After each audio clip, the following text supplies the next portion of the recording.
Aditya Degree Colleges, leading companies low 10,000 plus placements with 13.5 lakhs highest package.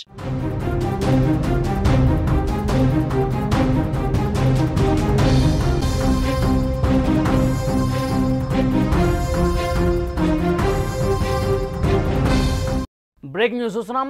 Yemen సముద్ర తీరంలో తీవ్ర విషాదం చోటు చేసుకుంది. 68 మంది ఆఫ్రికన్ వలసదారులు జల సమాధి అయ్యారు. 74 మంది గల్లంతైనట్టు ఐక్యరాజ్య సమితి కూడా వెల్లడించింది.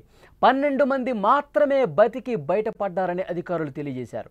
గల్లంతైన వాళ్ల కోసం సహాయక చర్యలు కొనసాగుతున్నాయి. పడవలో మొత్తం 154 మంది ప్రయాణికులు ఉన్నారు. బలమైన అలల కారణంగా పడవ మునిగిపోయింది. ఈ మధ్యకాలంలో నేలపైనే కాదు, ఆకాశంలో విమానం ప్రమాదాలు, అలాగే సముద్రంలో నౌకా ప్రమాదాలు కూడా విపరీతంగా పెరిగిపోతున్న పరిస్థితి. యెమెన్ తీరంలోని సముద్ర జలాల్లో తీవ్ర విషాదం నెలకొంది. పడవ బోల్తా పడి 68 మంది ఆఫ్రికన్ వలసదారులు జల సమాధి అయిపోయారు. మరో 74 మంది గల్లంతయ్యారని ఐక్యరాజ్య సమితి వలసదారుల సంస్థ వెల్లడించింది. పడవలో 154 మంది ఇథియోపియన్ జాతీయులు ఉన్నట్టుగా అధికారులు చెప్పారు.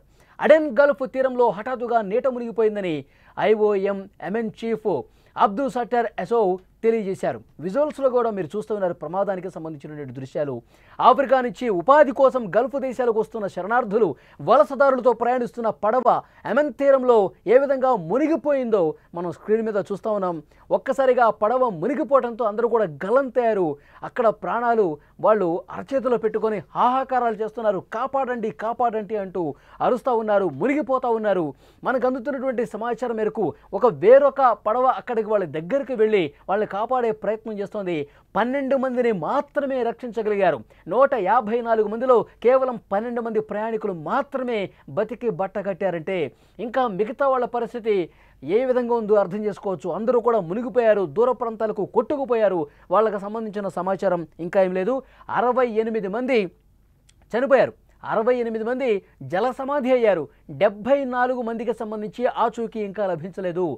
వాళ్ళు కూడా గల్లంతయ్యారంటే 74 మందికి సంబంధించిన సమాచారం ఇప్పటి వరకు రాలేదు అంటే కనుక వాళ్ళు కూడా సముద్రంలో మునిగిపోయి చనిపోయి ఉంటారని చెప్పి భావిస్తూ ఉన్నారు. అయినప్పటికీ అధికారులు లోతుకు వెళ్ళి మరి గాలిస్తూ ఉన్నారు, గజ ఈతగాళ్లతో గాలిస్తూ ఉన్నారు.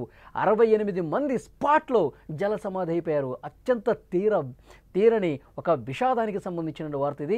యెమెన్ తీరంలో పడవ మునిగిపోయి 154 మందితో వెళ్తున్నటువంటి ఈ పడవ ఒక్కసారిగా అలల కారణంగా కుదుపుకులోనే ఒక్కసారిగా సముద్రంలో మునిగిపోయిన పరిస్థితి.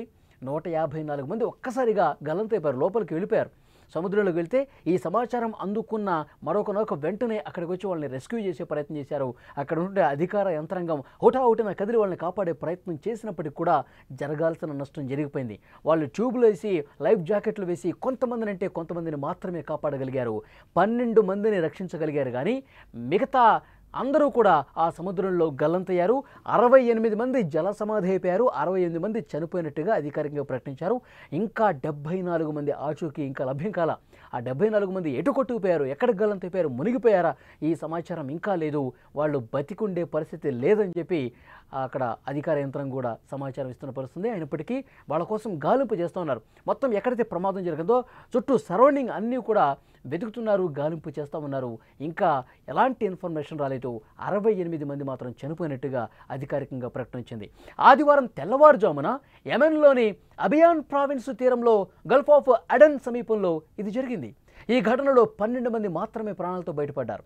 54 మంది మృతదేహాలు ఖన్పర్ జిల్లా తీరంలో లభ్యమయ్యాయని, మరో 14 మృతదేహాలను జింజిబార్ నగరంలోని ఆసుపత్రికి తరలించారని IOM యెమెన్ చీఫ్ అబ్దు సట్టర్ ఎసో తెలిపారు. గల్లంతైన వాళ్ల కోసం సహాయక చర్యలు కొనసాగుతున్నాయని యెమెన్కు చెందిన అబ్యాన్ భద్రతా విభాగం పేర్కొంది. సముద్రంలో బలమైన అలల కారణంగా గాలింపు చర్యలు కూడా కష్టంగా మారిందని అబ్దు సట్టర్ తెలిపినటువంటి పరిస్థితి.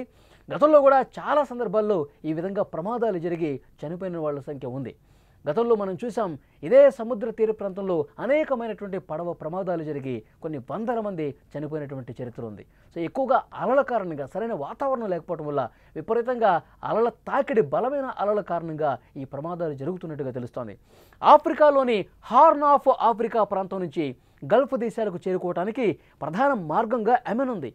తూర్పు హార్న్ ఆఫ్ ఆఫ్రికా దేశాల నుంచి గల్ఫ్ అరబ్ దేశాలకు ఉపాధి కోసం వలసదారులు అక్కడికి వెళ్తూ ఉంటారు. కొంతమంది అక్రమంగా వెళ్తూ ఉంటారు. ఎర్ర సముద్రం లేదా అడెన్ గల్ఫ్ మీదుగా తరచుగా ప్రమాదకరమైన ఘటనలు జరుగుతున్నాయి. అయినా కూడా డబ్బు కోసం పడవల్లో వలసదారులను స్మగ్లర్లు తరలిస్తూ ఉంటారు. గత కొంతకాలంగా యెమెన్ తీరంలో జరిగిన బోటు ప్రమాదాల్లో చాలామంది చనిపోయారు. వందల మంది గల్లంతయ్యారు. మార్చి నెలలో యెమెన్ జిబోటి తీరాల్లో 4 పడవలు బోల్తాపడ్డాయి. దీంతో 2 వలసదారులు అప్పుడు చనిపోయారు. 186 మంది గల్లంతయ్యారని IOM తెలియజేసింది. ఈ ఘటన ఈ ఏడాదిలో ఇప్పటి వరకు యెమెన్ తీరంలో జరిగిన అత్యంత ఘోరమైన ప్రమాదాల్లో ఒకటిగా నిలిచింది. మీరు ఒక్కసారి విజువల్స్లో కూడా చూడొచ్చు. ఆ ప్రమాదం అనంతర దృశ్యాలు మీరు చూస్తూ ఉన్నారు. అందరూ కూడా ఆ సముద్రంలో ఏ విధంగా ప్రాణాలు దక్కించుకోవడానికి ప్రయత్నం చేస్తున్నారు. తమ ప్రాణాలను కాపాడుకునేందుకు ఆ సముద్రంలో, లోతైన సముద్రంలో ఈదుతున్నటువంటి పరిస్థితి. రెస్క్యూ జరుగుతోంది, కొంతమందిని కాపాడే ప్రయత్నం చేస్తున్నారు. కానీ సముద్రం లోతుగా ఉండటం వల్ల, అలల తీవ్రత ఎక్కువగా ఉండటం వల్ల ఆ సముద్రం చూస్తుంటే మనకు అర్థమవుతుంది అలలు ఎంత వేగంగా, ఎంత బలంగా ఆ అలలు ఊగుతూ ఉన్నాయో మనం చూస్తూ ఉన్నాం. దానికి అట్లా పరిస్థితి ఉండటం వల్ల, ప్రతికూల పరిస్థితి ఎక్కువగా ఉండటం వల్ల కాపాడే ప్రయత్నాలు చాలా వరకు నిరాశాజనకంగా మారిన పరిస్థితుంది. ఎందుకంటే ఆ తాగిడికి సరైనటువంటి చర్యలు తీసుకోలేని పరిస్థితుంది. సముద్రంలో కొట్టుకుపోయారు చాలామంది. 68 మంది స్పాట్లో చనిపోయారు. 74 మంది ఇంకా గల్లంతయ్యారు. వాళ్ళ కోసం గాలింపు చర్యలు కొనసాగుతున్న పరిస్థితుంది. ఈ మధ్యకాలంలో అతిపెద్ద ప్రమాదాల్లో ఇది ఒకటిగా నిలిచిందంటే అక్కడ ఎలాంటి విషాదకరమైనటువంటి పరిస్థితి ఉందో అర్థం చేసుకోవచ్చు.